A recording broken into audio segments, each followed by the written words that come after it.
স্বাধীনতার এত বছর পরেও হয়তো আমরা ভুলে গেছি যে স্বাধীনতার মানে যার সাথে যা খুশি করার স্বাধীনতা নয়, কারোর ওপর গলাবাজি করার স্বাধীনতা নয়।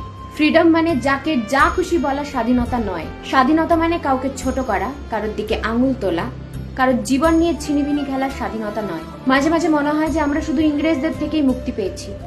নোংরা মানসিকতার থেকে কি পেয়েছি? নির্মমতা, হিংস্রতার হাত থেকে কি মুক্তি পেয়েছি?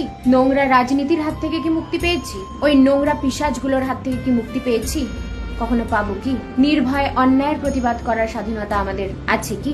যেদিন নির্ভয় সত্যি বলার ক্ষমতা রাখবো, পাছে কেউ আমার ক্ষতি তো করবে না, এই ভয় থেকে যেদিন মুক্তি পাবো, সেদিন গর্ব করে বলবো যে আমি স্বাধীন। ফ্রিডম মানে স্বাধীনতার সুযোগ নেওয়া নয়, ফ্রিডম মানে দায়িত্ব ভালো রাখার।